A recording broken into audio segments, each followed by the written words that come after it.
네, 단원별 문제풀이 세 번째 시간은 2장으로 넘어왔습니다. 공인중개사법 2장은 공인중개사 제도와 관련된 부분이고요. 공인중개사법 4조, 5조, 6조, 7조, 8조에 있는 내용과 법 2조 2에 있는 공인중개사 정책심의위원회 관련 부분입니다. 이 단원에서는 공인중개사 시험제도 전반에 관한 부분과 공인중개사 정책심의위원회 구성 및 운용에 관한 부분에서 문제가 출제되고 있는데, 최근의 기출문제들은 공인중개사 정책심의위원회 구성과 그 운영과 관련된 문제에서 좀 집중적으로 문제가 출제가 되고 있습니다. 먼저 대표 문제 보도록 하겠습니다. 공인중개사 법령상 공인중개사 자격증에 관한 설명으로 틀린 것 묻고 있는 문제인데, 1항 지문을 보시면 시도지사는 공인중개사 자격시험 합격자 결정 공고일로부터 2개월 이내에 시험 합격자에게 자격증을 교부해야 된다. 이 부분이 틀렸죠. 공인중개사 자격증 교부는요, 합격자 결정 공고일로부터 1개월 이내에 자격증을 발급하도록 하고 있습니다. 공인중개사 시험은 공인중개사법 4조 1항에 따라 시도지사가 시행하는 것이 원칙이지만, 공인중개사법 4조 2항에 따르면 국토교통부 장관이 공인중개사 시험의 수준의 균형 유지를 위해서 필요하다면 직접 시험을 시행할 수 있는 예외 규정을 두고 있습니다. 그래서 시험 시행기관은 원칙은 시도지사이지만 예외적으로는 국토교통부 장관도 시험 시행기관이 될 수는 있어요. 그러나 국토교통부 장관이 공인중개사 시험을 시행한다 하더라도 공인중개사 자격증 교부는 예외도 없이 시도지사만 자격증을 교부하게 되는 것이고요. 이 자격증을 교부한 시도지사만이 자격 취소나 자격 정지라고 하는 행정처분 권한을 갖게 되는 것이고, 자격이 취소가 되었을 때 7일 이내 자격증 반납도 그 교부한 발급한 시도지사에게 자격증을 반납해야 되는 것입니다. 그런데 그 자격증 발급은 합격자 결정 공고일로부터 2개월이 아니라 1개월 이내에 자격증을 교부하도록 하고 있습니다. 우리 공인중개사 법령에 1개월 이내에 준다는 게 또 하나가 있는데요. 기억나시는 분? 포상금이죠. 공인중개사법상 포상금은 포상금 지급 결정일로부터 1개월 이내에 지급을 한다는 겁니다. 그런데 그것도 또 비교해 보셔야 될 것이, 공인중개사법에서의 포상금은 포상금 지급 결정일로부터 1개월 이내이지만, 부동산 거래 신고 등에 관한 법령상의 포상금은 포상금 지급 신청서가 접수된 날로부터 2개월 이내에 포상금 지급하도록 하고 있다 하는 거 유의하셔야 됩니다. 부거법에서 포상금 지급은 지급 신청일로부터 2개월이 맞습니다. 우리 공인중개사 법령에서 우리가 2개월을 본 적이 있었죠. 개업공인중개사의 임원이나 사원, 결격사유에 해당되면, 개업공인중개사의 고용인이 결격사유에 해당하면 개업공인중개사가 2개월 이내에 그 문제를 해소해야 개업공인중개사가 결격에서 벗어날 수가 있다. 거기는 2개월이었죠. 또 공인중개사 법령에서 2개월을 보신 적이 있습니다. 어디죠? 연수교육 통지가 2개월이었죠. 2년이 되기 2개월 전까지 시도지사는 연수교육 대상자에게 교육일시, 교육장소, 교육 내용을 통지하도록 했었습니다. 그런 부분은 2개월이지만 여기는 1개월이 맞습니다. 1항이 틀린 지문으로서 정답이 되는 겁니다. 이제 본 문제 1번 문제 보겠습니다. 공인중개사 법령상 공인중개사 정책심의위원회에 관한 설명으로 틀린 것을 물었는데, 바로 1항에 틀린 지문이 나와요. 위원을 위원장이 임명하거나 위촉한다. 그렇지 않습니다. 공인중개사 정책심의위원회의 구성은요, 위원장이 한 명이 있다는 거죠. 위원장이 한 명이 있고, 그 위원장 한 명을 포함하여 제외하여? 포함하여서입니다. 위원장 한 명을 포함하여, 세븐일레븐이라고 제가 말했었는데요. 7명 이상 11명 이내입니다. 11명 이내로 위원을 구성을 한다는 겁니다. 근데 그 중에 한 명의 위원장을 누가 맡을 것인지는 공인중개사법령이 직접 결정했죠. 누가 맡는답니까? 국토교통부 제1차관, 2차관, 1차관이죠. 국토교통부 제1차관이 위원장이 될 것이라는 거죠. 그러면 위원장을 포함하여 세븐일레븐이니까 위원장을 제외한다면 6명 이상 10명 이내로 위원을 구성하게 될 것인데 그 나머지 위원은 국토교통부 제1차관인 위원장이 아니라 국토교통부 장관이요. 국토교통부 장관이 위원을 임명하거나 또는 위촉한다라고 규정을 하고 있는 거죠. 임명과 위촉이라는 표현을 모두 쓰고 있는 이유는 위원과 국토교통부 장관의 관계가 상명하복 관계에 있는 공무원이라면 임명할 것이고 그렇지 않은 자라면 위촉해야 될 것이기 때문에 그렇습니다. 위원장이 임명 위촉하는 거 아니고 국토교통부 장관이 임명 위촉하는 건데 국토교통부 장관은 위원장이 아닙니다. 위원장은 국토교통부 제1차관이 맡는 것이니까요. 그래서 1항이 틀린 질문 정답이 되겠습니다. 이어지는 2번 문제. 공인중개사 법령상 공인중개사 정책심의위원회 심의 의결사항이 아닌 것은 그랬는데 공인중개사 정책심의위원회 심의 및 의결사항이 4가지이기 때문에 이런 방식의 오지선다형 단독문제로 출제가 되기가 쉽습니다. 첫 번째, 공인중개사 시험의 시형 등 공인중개사 자격 취득에 관한 사항, 정책심의위원회 심의 의결사항이고요. 부동산 중개업의 육성에 관한 사항이 있습니다. 중개보수의 변경에 관한 사항이 있고요. 손해배상 책임의 보장 등에 관한 사항, 이 4가지가 공인중개사 정책심의위원회 심의 의결 사항이고 공인중개사 자격 취소에 관한 사항은 공인중개사 정책심의위원회의 소관 사항이 아니라 이것은 시도지사가 그 담당자가 되는 거죠. 단 자격증을 교부한 시도지사와 중개사무소 소재지 관할 시도지사가 다르다면 일단은 중개사무소 소재지 관할 시도지사가 자격 취소 처분에 필요한 모든 절차를 이행하도록 합니다. 그러니까 사전 구제 절차로서의 청문 절차까지도 사무소 소재지 관할 시도지사가 행한다는 거죠. 그리고 자격증을 교부한 시도지사에게 통보하면 이제 자격증을 교부한 시도지사가 자격 취소 처분 권한을 행사하는 거지 공인중개사 정책심의위원회가 심의하고 의결할 사항은 아닙니다. 그래서 5항이 정답인데요. 공인중개사 정책심의위원회 심의 의결사항 4가지 중에 첫 번째가 공인중개사의 시험 등 공인중개사 자격 취득에 관한 사항이죠. 이 사항은 공인중개사 정책심의위원회가 의결하면 시도지사는 이에 따라야 한다라고 하는 규정이 있습니다. 공인중개사 시험 시행기관이 시도지사이기 때문에 그런 것입니다. 5항이 정답이 되는 문제였고요. 3번 문제. 공인중개사 법령상 공인중개사 자격시험에 대한 설명으로 틀린 것을 묻고 있는데요. 쭉 내려가서 5항 지문을 보시면 시험 시행기관장은 자격시험에서 부정행위를 한 응시자에 대해서는 그 시험을 무효로 하고 그 시험 시행일로부터 5년간 응시 자격을 정지한다. 5년간 응시 자격을 정지한다는 것은 맞는 말인데 시험 시행일로부터 5년이 아니라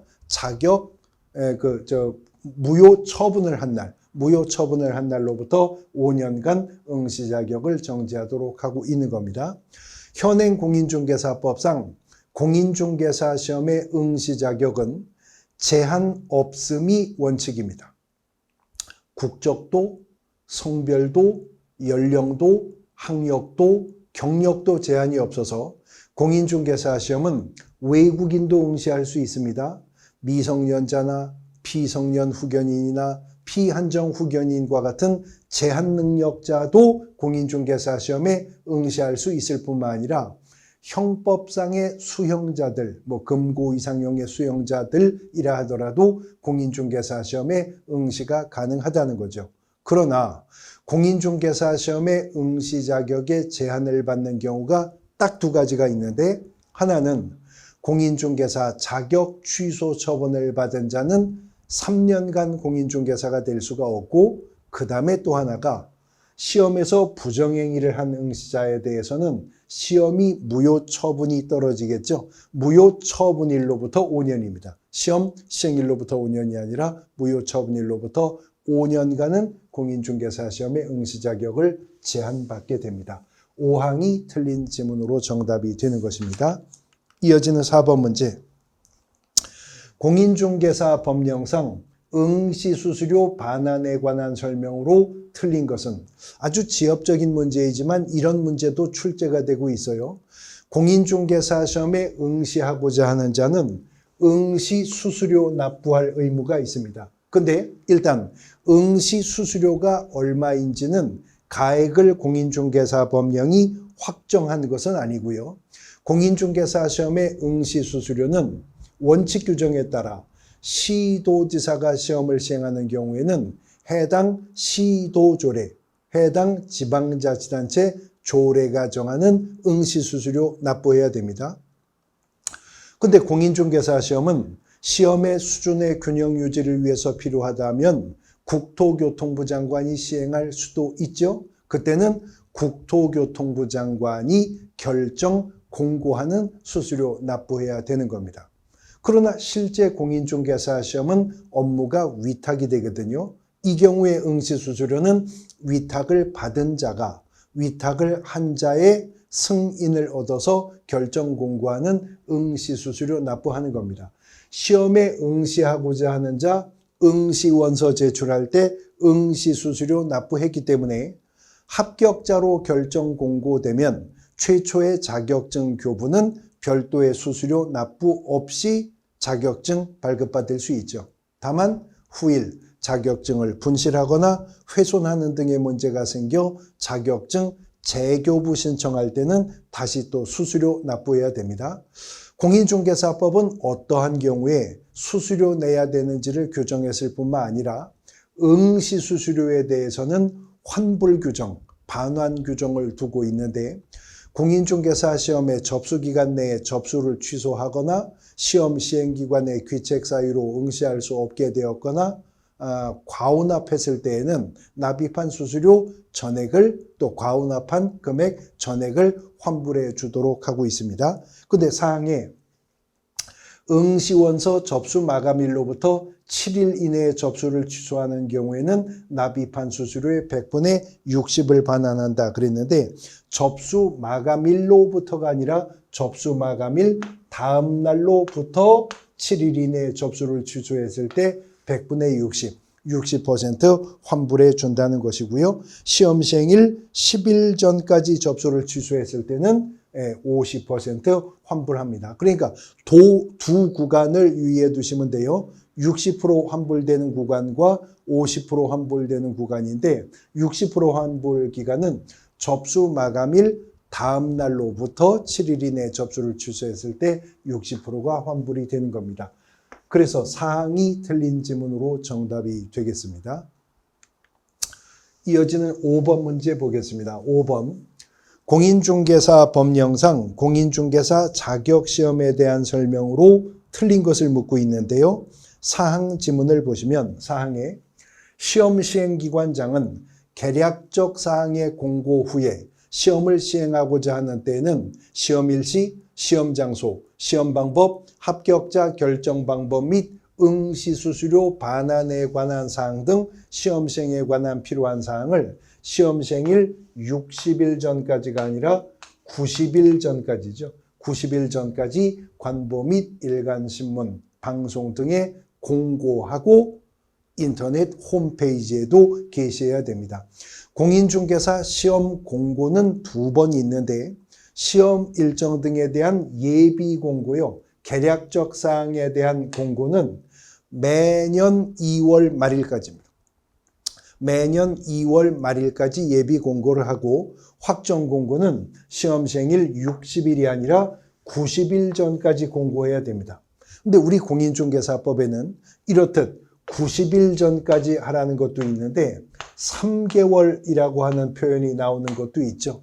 3개월을 초과하여 휴업하고자 하는 자 미리 휴업 신고해야 된다든가, 아니면 전속중개계약의 유효기간은 개업공인중개사와 의뢰인 간의 약정이 없으면 3개월로 한다든가, 그 3개월과 90일은 또 다른 의미입니다. 그러므로 3개월 들어갈 자리에 90일을 넣거나 90일 들어갈 자리에 3개월을 넣는 지문은 모두 틀린 지문 처리하셔야 된다는 것도 여기서 유의해 두셔야 되겠습니다. 60일이 아니라 90일입니다. 근데 60일 이내에 해야 된다는 게 이제 우리가 부동산 등기 특별조치법에 가면 보게 되는데요. 부동산 등기 특별조치법은 계약 당사자가 서로 대가적 채무관계를 부담하는 계약, 이른바 쌍무계약이 체결이 되었다면 그때 등기신청은 반대급부 이행 완료일로부터 60일 이내에 해야 된다고 합니다. 증여 등과 같은 편무계약의 경우에는 계약의 효력이 발생한 날로부터 60일 이내에 소유권 이전 등기 신청해야 한다고 합니다. 소유권 보존 등기 신청도 부특법은 60일 이내에 하라고 하죠. 소유권 보존 등기가 가능함에도 미등기로 계약했으면 계약일로부터 60일, 그렇지 않은 경우라면 보존 등기 신청할 수 있게 된 날로부터 60일, 거기는 다 60일이에요. 근데 여기는 90일이 맞습니다. 사항이 정답이 되는 겁니다. 6번 문제 보겠습니다. 공인중개사 법령상 공인중개사 자격시험에 응시할 수 없는 자는, 그러면 답이 될 수 있는 건 둘 중에 하나죠. 공인중개사 자격이 취소가 되고 3년이 경과하지 아니한 자, 아니면 시험에 부정행위를 하여 시험 무효 처분을 받고 처분일로부터 5년이 경과하지 아니한 자, 둘 중에 하나의 답이 나올 것인데 1항의 정답이 나왔네요. 자격이 취소된 자는 3년간 응시의 결격에 속합니다. 자격이 취소된 자는 3년간 공인중개사가 될 수가 없어요. 그런데 자격이 취소되고 나서 3년은 응시 자격이 제한되는 기간일 뿐만 아니라 공인중개사법 10조 1항 각호에서 언급한 등록의 결격 사유에도 해당한다는 거죠. 그러므로 자격이 취소가 된 자는 3년간은 공인중개사가 다시 될 수 없는 것은 물론이고 그 3년은 결격 사유에도 해당하는 기간이므로 그 3년이 경과하기 전에는 중개보조원도 못합니다. 법인의 임원이나 무한책임 사원도 될 수가 없게 된다. 등록의 결격 사유에 속하는 것이니까. 그러나 시험에서 부정행위로 적발되어 시험 무효 처분을 받고 5년이 경과되지 아니한 자는 단순히 응시의 결격에만 속하는 거지, 공인중개사법 10조가 언급한 등록의 결격에는 애초부터 해당하지 않은 자이기 때문에 시험 무효 처분을 받고 5년이 경과되지 않은 자라 하더라도 그 기간 내에 중개보조원을 할 수 있어요. 법인의 공인중개사 아닌 임원이나 무한책임 사원 되는 건 될 수가 있습니다. 1항이 응시할 수 없는 자이고요. 미성년자, 등록의 결격 사유에 속하는 자이지만 공인중개사 시험에 응시는 가능합니다. 대한민국 국적을 보유하고 있지 않은 자, 외국인도 공인중개사 시험에 응시할 수는 있는 겁니다. 사항, 징역 1년에 집행유예 2년을 받고 유예기간 중에 있는 자는 유예기간이 만료되고도 추가 2년간 등록의 결격 사유에는 속하지만 응시 자격은 애초부터 제한이 없는 자입니다. 미성년자뿐만 아니라 피성년 후견인, 피한정 후견인, 이른바 민법상 제한 능력자라 하더라도 공인중개사 시험에 응시 자격을 제한받지는 않는 겁니다. 1항이 정답이 되겠습니다. 이어지는 7번 문제. 공인중개사 법령상 공인중개사 정책심의위원회 소관사항이 아닌 것을 물었는데 앞서 우리가 관련 문제 봤었죠. 공인중개사 정책심의위원회 소관사항은 4가지였습니다. 첫 번째, 공인중개사 시험 등 공인중개사 자격 취득에 관한 사항, 두 번째 부동산 중개업의 육성에 관한 사항, 세 번째는 중개보수의 변경에 관한 사항, 그리고 마지막으로 손해배상 책임의 보장에 관한 사항이 공인중개사 정책심의위원회 심의의결사항에 속하게 되는 것이죠. 그런데 공인중개사협회 설립 인가에 관한 사항은 이거는 누구에 속한 사항이죠? 국토교통부 장관에 속한 사항이지 공인중개사 정책심의위원회에 속한 사항은 아닙니다. 공인중개사협회가 설립되는 절차는요, 300명 이상의 발기인이 정관을 작성하여 서명날 이내 창립총회로 회부하면 창립총회는 600명 이상의 회원인 개업공인중개사가 서울특별시에서 100명 이상, 각 시도에서 20명 이상 분포되었다는 전제하에 모여서 창립총회 출석한 회원 중 과반수가 동의하면 협회 정관은 동의가 되는 거죠. 그러면 국토교통부 장관의 인가를 거쳐 주사무소 소재지에서 설립 등기함으로써 공인중개사협회가 성립됩니다. 협회 설립의 인가는 국토교통부 장관 소관사항이지 공인중개사 정책심의위원회 소관사항은 아닌 것입니다. 그런데 공인중개사 시험은요, 시도지사가 시행하는 것이 원칙이지만 시험의 수준의 균형 유지를 위해서 필요하다고 판단하면 국토교통부 장관이 직접 시험을 시행할 수 있잖아요. 그러나 국토교통부 장관이 공인중개사 시험을 시행하려면 사전에 미리 공인중개사 정책심의위원회 의결을 거쳐야 가능합니다. 이뿐만 아니라 공인중개사 시험은 매년 1회 이상 시행하는 것을 원칙으로 하죠. 그러나 시험을 시행하기 어려운 부득이한 사유가 있다면 당해 시험을 안 볼 수가 있어요. 근데 안 보고 건너가려면 역시 공인중개사 정책심의위원회 의결을 거쳐야 됩니다.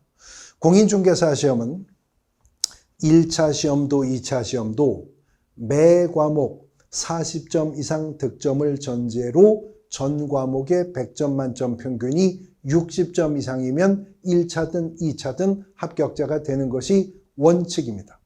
근데 1차 시험은 거기에 예외가 없지만 2차 시험은요, 공인중개사 수급상 필요에 의해 선발 예정 인원을 공고할 수도 있고요. 2차 시험은 응시생의 형평성 확보를 위해서 필요하다면 최소 선발 인원이나 응시자 대비 최소 선발 비율을 공고하고 시험을 시행할 수도 있습니다. 근데 그렇게 선발 예정 인원을 공고하고 시험을 시행하든 최소 선발 인원이나 비율을 공고하고 시험을 시행하든 이거 다 공인중개사 정책심의위원회 의결을 거쳐야 하고요. 공인중개사 정책심의위원회에서 이렇게 공인중개사 자격 취득에 관한 사항을 의결했다면 시도지사는 이에 따라야 한다라는 규정도 두고 있었던 것이죠. 그 다음에 심의위원회에 대한 기피 신청을 받아들일 건지 여부에 관한 의결, 이것도 정책심의위원회 소관사항에 속하는데 공정한 심의와 의결을 꾀하게 하기 위해서 공인중개사 법령은 공인중개사 정책심의위원회의 제척사유라고 하는 걸 두고 있죠. 만일 제척사유에 해당하는 위원이 있다면 해당 위원은 스스로 그 안건 심의에서 발을 빼야 됩니다. 이걸 뭐 한다고 하죠? 회피한다고 하죠. 그러니까 회피 신청은 누가 하는 거예요? 제척사유에 해당하는 위원이 스스로 하는 거예요. 그런데 제척사유에 해당하는 위원임에도 불구하고 그 위원이 스스로 회피하지 않으면 그 안건 이해 당사자가 저 위원은 제척사유에 해당하므로 이 안건 심의에서 빼달라고 요구할 수 있죠. 이걸 기피 신청이라고 합니다. 그러니까 기피 신청은 누가 하는 거죠? 안건 당사자가 하는 겁니다. 그러면 안건 당사자가 특정 위원을 제척사유에 해당한다고 주장하며 기피 신청을 했다면 그 기피 신청을 받은 위원이 정말로 제척사유에 해당하는지는 누가 정하느냐? 공인중개사 정책심의위원회에서 의결로 정하는 겁니다. 물론 그 의결 절차에는 기피 신청을 받은 위원은 당연히 참여할 수가 없죠. 나머지 위원들이 이제 의결하여서 제척사유에 해당하는지 여부를 판단하는 겁니다. 그런데 제척사유에 해당하는 위원임에도 스스로 회피하지 않으면 끄집어낼 수도 있어요. 이걸 해촉한다고 합니다. 해촉한다고 하는데 위원을 누가 임명 위촉했었나요? 국토교통부 장관이 임명 위촉했었기 때문에 해촉은 국토교통부 장관이 해촉할 수 있도록 규정하고 있는 것이었었습니다. 자, 이 항이 공인중개사 정책심의위원회와는 관련 없는 소관사항이었었던 겁니다. 자, 이제 공인중개사 자격증의 교부와 재교부 관련된 문제들인데요. 1번 문제. 공인중개사 법령의 내용에 대한 설명으로 옳은 것을 묻고 있습니다. 1항. 시도지사는 시험 합격자 결정 공고일로부터 일주일이 아니었고 관련 지문 앞에서도 있었죠. 1개월 이내였었습니다. 1개월 이내에 시험 합격자에 관한 사항을 공인중개사 자격증 교부대장에 기재한 후 공인중개사 자격증을 교부해야 된다. 공인중개사 자격증 교부 합격자 결정 공고일로부터 1개월 이내 공인중개사법상의 포상금 지급도 포상금 지급 결정일로부터 1개월 이내에 하는 것입니다. 2항 공인중개사 자격증을 처음으로 교부받는 자, 당해 지방자치단체 조례로 정하는 수수료 납부해야 합니까? 이미 응시수수료 제출하고 납부하고 시험 본 거죠. 그러므로 최초의 공인중개사 자격증 교부는 수수료 납부 의무가 없다는 거죠. 그런데 발급받은 자격증을 분실하거나 훼손되는 등의 이유가 있어서 재교부 신청할 때 수수료 납부 사유가 발생하는 것일 뿐입니다. 3항 공인중개사 자격증 재교부 신청은 사무소 소재지 관할 시도지사에게 하는 게 아니라 교부한 시도지사에게 재교부 신청하는 겁니다. 그러므로 경기도 구리시에서 공인중개사 시험에 합격하여 서울시 강남구에서 개설 등록한 개업공인중개사가 자격증을 분실하여서 재교부 신청하러 간다면 경기도지사에게 재교부 신청을 해야 된다는 거죠. 구리시는 경기도 관할이고 경기도지사가 자격증을 교부했기 때문에 그런 것입니다. 3항도 틀린 말이고요. 4항 공인중개사 자격증을 양도되어 한 자는 자격 취소 사유에 해당하고 1년 이하의 징역 또는 1,000만 원 이하의 벌금에 처한다. 4항이 옳은 지문 정답인데요. 자격증 양도대여는 양도대여를 한 자뿐만이 아니라 양수대여를 받은 자도 1년 이하의 징역 또는 1,000만 원 이하의 벌금에 속하고요. 작년 개정을 통해서 양도대여를 알선한 자도 이제는 1년 이하의 징역 또는 1,000만 원 이하의 벌금형의 대상이 됩니다. 이뿐만 아니라 중개사무소 개설 등록증도 그런데 등록증을 양도대여 한 자와 양수대여 받은 자뿐만 아니라 작년부터 개정이 있어서 알선한 자도 1년 이하의 징역 또는 1,000만 원 이하의 벌금형의 대상이 되는 겁니다. 행정 형벌이 그렇다는 것이고요. 행정처분은 자격증 양도되어 한 자 자격 취소 사유입니다. 등록증 양도되어 한 자 절대적 등록 취소 사유입니다. 증 빌려주면 무조건 잘린다라고 생각하시면 됩니다. 4항이 정답입니다. 5항 공인중개사가 스스로 몇 건의 중개 업무를 직접 수행했다면 실질적으로는 무자격자로 하여금 공인중개사 명의로 공인중개사 업무를 수행하도록 한 것은 공인중개사 자격증 대여에 해당하지 않는다. 공인중개사의 업무를 타인이 수행하도록 했다면 명백한 자격증 양도대여 행위가 되는 거죠. 한 자도 받은 자도 심지어 알선한 자까지도 1년 이하의 징역 또는 1,000만 원 이하의 벌금형의 대상이 될 것이고 양도되어 한 자이므로 반드시 자격은 취소가 될 것입니다. 4항이 옳은 지문으로서 정답이 되겠습니다. 이어지는 2번 문제. 공인중개사 법령상 공인중개사 자격 관련 제재에 대한 설명으로 옳은 것은 이랑 공인중개사가 아닌 자가 부동산 뉴스 대표라는 명칭을 사용했다. 명칭 사용 의무인데요. 공인중개사가 아닌 자가 공인중개사 또는 이와 유사한 명칭을 사용하는 것은 1년 이하의 징역 또는 1,000만 원 이하의 벌금이지 3년 이하의 징역이나 3천만 원 이하의 벌금의 대상은 아닙니다. 단 공인중개사가 아닌 자가 공인중개사 명칭을 사용하는 것은 물론이고 유사한 명칭을 사용하는 것도 1년 1천인데 대법원 판례는 부동산 뉴스 대표라는 명칭도 그 유사 명칭에 포함되는 것으로 판단하고 있습니다. 2항 부정한 방법으로 공인중개사 자격을 취득한 경우에 공인중개사 자격을 취소, 지금 할 수 있다라고 표기가 되어 있잖아요. 공인중개사 자격 취소 사유는 4가지가 모두 다 기속 처분만 인정됩니다. 그러므로 공인중개사 자격 취소는 언제나 하여야 한다라고만 표현될 수 있지 어떤 그럴듯한 이유를 대도 자격을 취소할 수 있다라는 표현은 틀린 지문 되는 겁니다. 3항 자격증에 대여라 함은 그 사람이 그 자격증을 이용하여 공인중개사로 행세하면서 공인중개사의 업무를 행하려는 것을 알면서도 그에게 자격증 자체를 빌려주는 것, 그 자격증 대여인 거죠. 3항이 옳은 설명 정답이 되겠고요.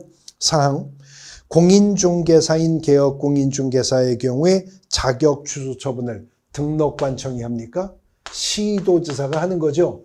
언제나 자격 취소 처분은 시도지사가 하는데 사무소 소재지 관할 시도지사가 합니까? 교부한 시도지사가 합니까? 네, 교부한 시도지사가 행하게 되는 것입니다. 5항 공인중개사 자격증을 양수 또는 대여 알선한 자는 형사처벌받지 않아요? 등록증이든 자격증이든 양도대여하는 사건과 관련해서는 양도대여를 한 자도 양도대여를 받은 자도 심지어 작년부터는 그 알선을 한 자도 모두 다 1년 이하의 징역 또는 1,000만 원 이하의 벌금형의 대상이 됩니다. 그러나 등록증이나 자격증을 양도대여 한 자나 양도대여를 받은 자를 신고 고발한 자에게는 포상금을 지급하겠지만 등록증이나 자격증 양도대여를 알선한 자를 신고 고발한 것은 포상금 지급 대상은 아직 아니라는 것도 또 여기서 구분해 두셔야 될 필요가 있겠습니다. 자, 공인중개사 자격제도 관련한 마지막 문제입니다. 3번 문제. 공인중개사 법령상 공인중개사 자격증, 중개사무소 등록증에 관한 설명으로 틀린 것을 묻고 있는데요. 사항 지문을 보시면 개업공인중개사가 등록증을 타인에게 대여한 경우에 공인중개사 자격 취소 사유가 된다. 만일 자격증을 대여했다면 자격 취소 사유가 되겠죠. 근데 지금 대여한 것은 자격증이 아니고 등록증이니까 이것은 절대적 등록 취소 사유가 되지 자격 취소 사유가 되는 건 아닙니다. 자격증을 대여하면 자격 취소 처분을 시도지사가, 등록증을 양도대여하면 등록 취소 처분을 관할 등록관청이 행하게 될 겁니다. 그래서 행정처분은 개업공인중개사를 대상으로 한 등록 취소와 업무정지 처분은 등록관청이, 공인중개사와 소속공인중개사를 대상으로 한 자격 취소와 자격정지 처분은 시도지사가, 거래정보사업자를 대상으로 한 지정 취소 처분은 국토교통부 장관이 행정처분권자가 되는 것입니다. 한 가지 유의해야 될 것은 등록 취소와 업무정지 처분은 개업공인중개사를 대상으로 등록관청이 행하는 행정처분인데 그 개업공인중개사가 만일 법인인 개업공인중개사라면 업무정지 처분만큼은 법인 또는 분사무소별로도 업무정지 처분을 내릴 수 있도록 하는 규정을 공인중개사법이 두고 있다. 하는 사실까지 유의해서 정리해 두시면 되겠습니다. 공인중개사 자격제도와 공인중개사 정책심의위원회 관련된 문제 함께 풀어보셨습니다.